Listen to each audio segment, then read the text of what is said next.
गुरु तुम हो ज्ञानी ज्ञान के दाता, मुनि गुरुवर को करके प्रणाम गाऊं मैं सुबह शाम।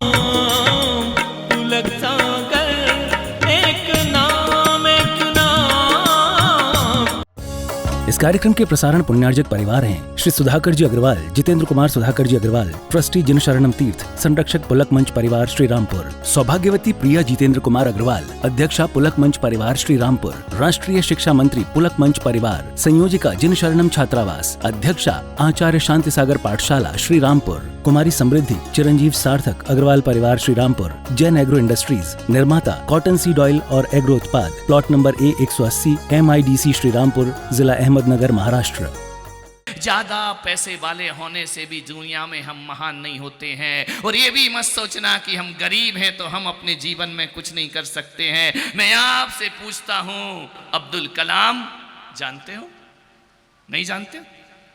कौन है अब्दुल कलाम? कौन है जो तुम्हारे घर के बाज में अजान देता है? वो कौन है अब्दुल कलाम? देश के राष्ट्रपति रहे और मिसाइल मैन बन करके जिए, ध्यान रखना है। आपसे निवेदन है, वो अब्दुल कलाम किसी करोड़पति के घर में पैदा नहीं हुए थे। साउथ में उनके घर रामेश्वरम में एक गरीब की झोपड़ी में पैदा होते हैं और इमली के बीज बेच बेच कर, अखबार बांट बांट कर अपनी पढ़ाई करते हैं। आपसे निवेदन है, बालक बालिकाओं, प्यारे भारत के भविष्य, आपसे मैं आग्रह करता हूं कि कभी मत सोचना कि गरीबी हमारे विकास में बाधा बनेगी। गरीबी विकास में कभी बाधा नहीं बना करती है, ध्यान रखना। अब्दुल कलाम गरीब के घर पैदा होते हैं। लाल बहादुर शास्त्री गरीब के घर पैदा होते हैं। उनके पास 2 वक्त की रोटी का पैसा भी नहीं था। 4 आने मिलते थे चने खाने के लिए। नदी में बाढ़ आ जाती थी, क्या करें, कैसे उस पार स्कूल है। पुस्तकें हाथ में होती थी, ध्यान रखना है। वह सोचते थे कि इस चने से यदि नाव पार करूंगा तो फिर आज खाना क्या खाऊंगा, ध्यान रखना। ऐसा गरीब बालक पुस्तक अपने दोस्तों को देता है, नाव नहीं, तैर कर आई हुई उफान में उफनती नदी को पार करता है और वह एक दिन गरीब बच्चा लाल बहादुर शास्त्री बनकर के खड़ा हो जाया करता है। पैसा कभी विकास में बाधक नहीं होता है मान्यवर। अभाव कभी बाधा नहीं बनेंगे। रूप रंग तुम्हारी तरक्की में बाधा कभी नहीं बनेगा। मैं आपसे निवेदन कर रहा हूं, गरीबी कभी जिंदगी की रुकावट नहीं बन सकती है। बेहतरीन शिक्षा जीवन का विकास किया करती है मेरे भाई। मान्यवर, सूरज डूब भी जाए तो ज्ञान का दिया अंधेरे में भी रोशनी प्रदान किया करता है, ध्यान रखिए। आप ज्ञान को प्राप्त करो। माता पिता तुम्हें भेजते हैं, तुम्हारे लिए तुम्हारे माता पिता सब कुछ कुर्बान करते हैं, अपने अरमानों का गला घोंटते हैं, तुम्हें अच्छी सी अच्छी वस्तु दिलाने का प्रयास करते हैं, अपने लिए हल्के कपड़े पहन लेते हैं, लेकिन अपने बच्चों के लिए माँ बाप अपनी हैसियत से ज्यादा करने का प्रयास करते हैं।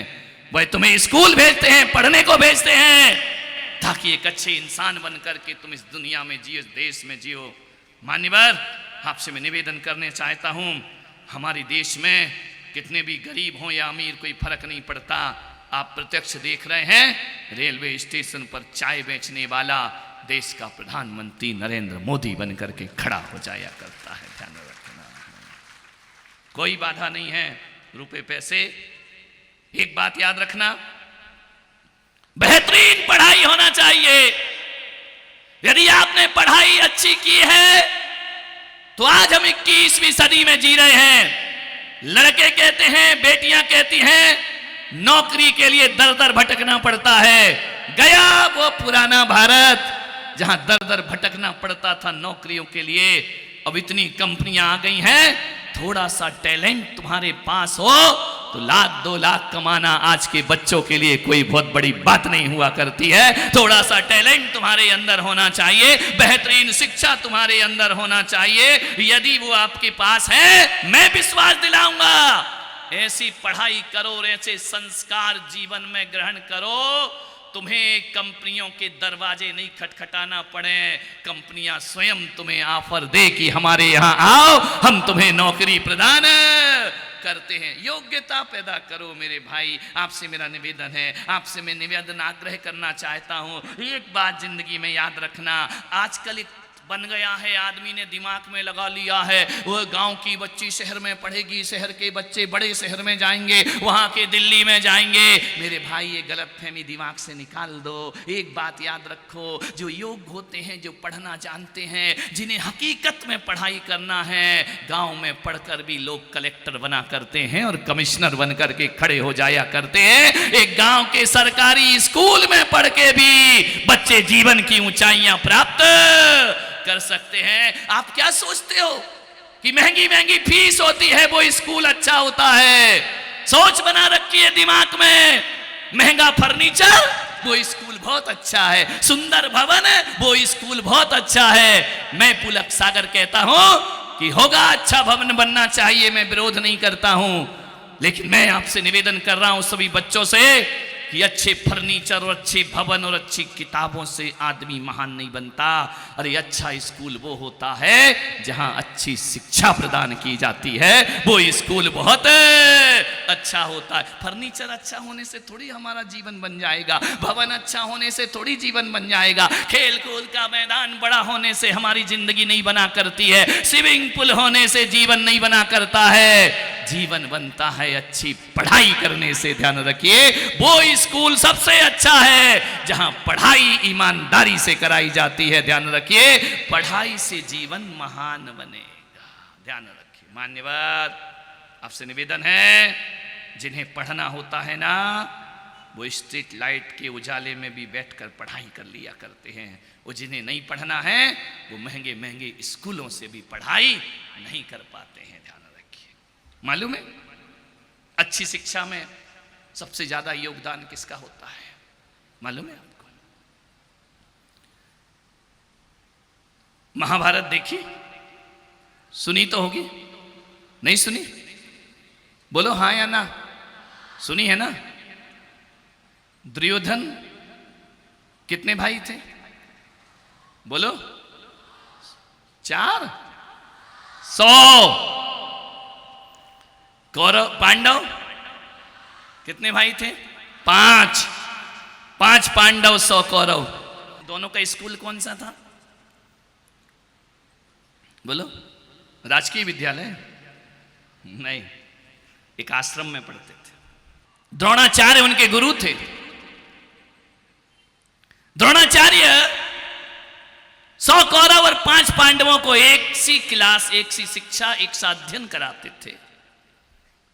एक दिन दुर्योधन ने द्रोणाचार्य से पूछा कि गुरुदेव जरा ये बताओ, अर्जुन हर चीज में फर्स्ट आता है, मैं नहीं आता हूं, क्या वजह है? अर्जुन धनुष चलाने में सर्वश्रेष्ठ है, अर्जुन युद्ध विद्या में सर्वश्रेष्ठ है, अर्जुन पढ़ाई में सर्वश्रेष्ठ है, बताओ गुरुदेव हम पीछे क्यों हैं और वो आगे क्यों हैं? मान्यवर, इसका उत्तर क्या होगा? अर्जुन भी एक इंसान है, दुर्योधन भी एक इंसान है। मान्यवर, एक हर जगह प्रथम आता है और एक हर जगह हार जाता है। द्रोणाचार्य ने कहा कि दुर्योधन, मेरी शिक्षा में पक्षपात नहीं है।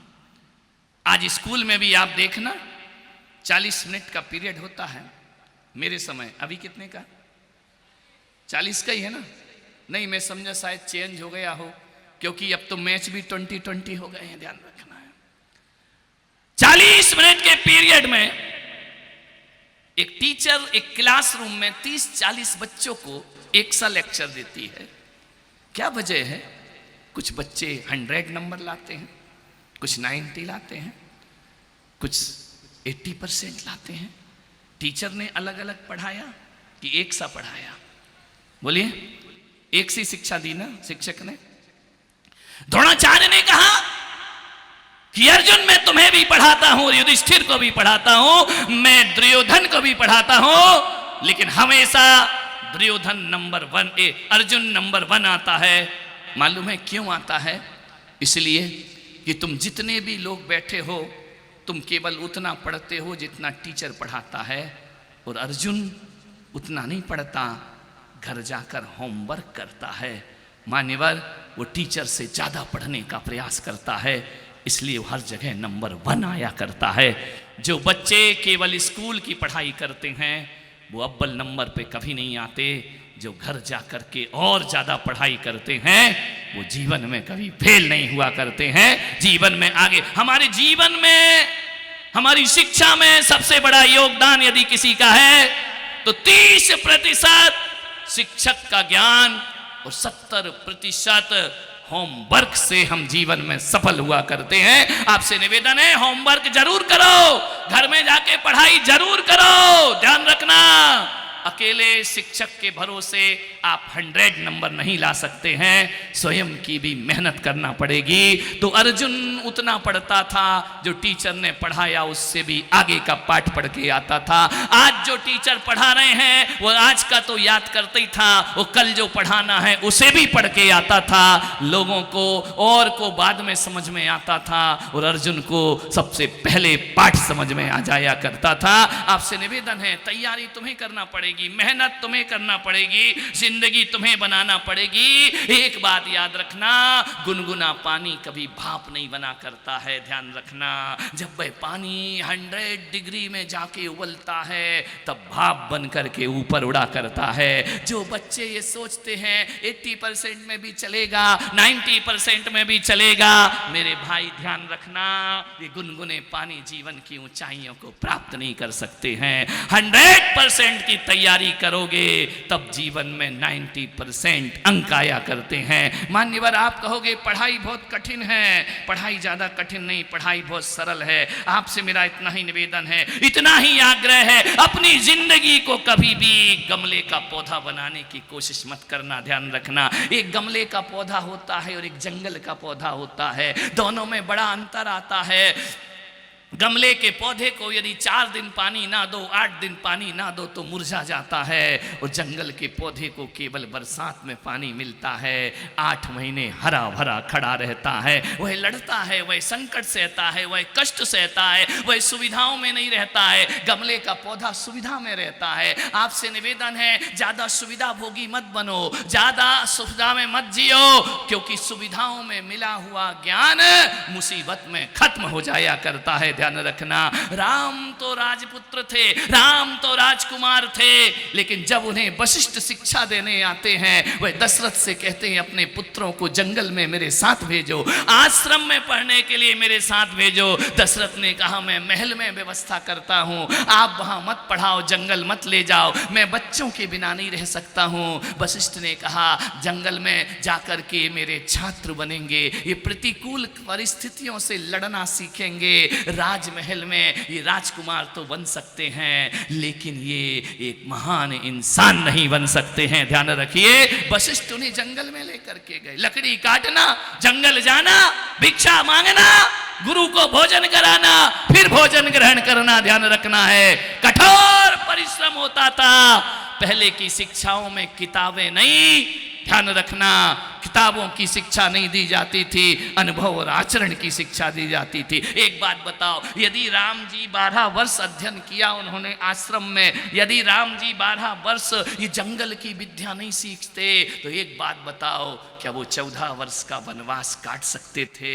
नहीं। यदि तुम्हें दे दिया जाए, तुम कहोगे या तो अदालत चलो या हम सुसाइड करते हैं। ध्यान रखिए, लेकिन राम ने कहा कि नहीं, ध्यान रखना, मुझे कुछ नहीं चाहिए, हमने अपने जीवन में गुरुओं से सीखा है। आपसे निवेदन करूंगा, ज्यादा सुविधाओं में ज्ञान मत करो, क्योंकि ये सुविधा हमेशा रहे इसकी कोई गारंटी नहीं है। एक दिन अमीर भी गरीब हो जाता है, लाखपति भी खाकपति हो जाता है, और जिस दिन ये सुविधाएं नहीं रहेंगी तुम्हें जिंदगी बोझ महसूस होगी। आपसे मैं निवेदन करता हूं, आत्महत्या के अंधे कुएं में छलांग लगा दोगे तुम। ध्यान रखना है, मैं कहता हूं कि साधनों में नहीं, साधना के साथ हमारा ज्ञान होना चाहिए। हमारे प्रतिकूल परिस्थिति में जीना सीखो, ज्यादा सुविधा भोगी मत बनो कि हमें महंगा मोबाइल चाहिए, हमें महंगी कार चाहिए।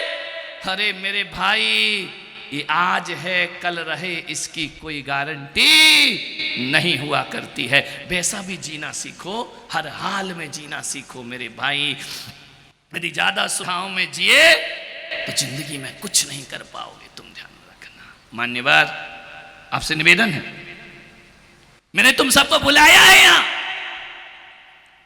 तुम्हारे मां बाप ने विचार किया होगा कि मेरा बेटा सीए बने, मेरा बेटा एमबीए करे, मेरा बेटा अच्छा डॉक्टर बने, मेरी बेटी अच्छी इंजीनियर बने। ये तुम्हारे मां बाप का सपना है, हर मां बाप का यही सपना होता है।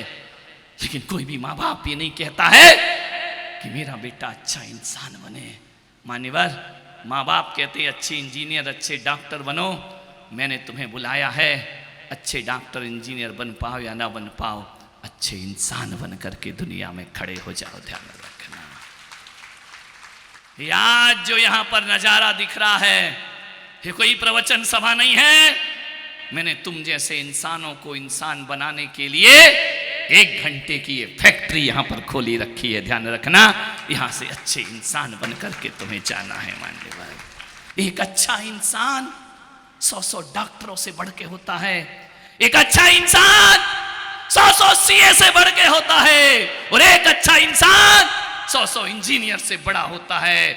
मान्यवर, जब बुरा इंसान राजनीति में जाता है तो राजनीति दूषित होती है। जब बुरा इंसान डॉक्टर बनता है तो सेवा व्यापार बन जाया करती है। जब बुरा इंसान इंजीनियर बनता है तो एक बात ध्यान रखना, वह अपनी पढ़ाई को बर्बाद करता है। ध्यान रखिए, मैं चाहता हूं कि अच्छी ऊंची डिग्रियां तो हासिल करो, लेकिन एक अच्छे इंसान बन करके हासिल करो अपनी जिंदगी में। ध्यान रखिए।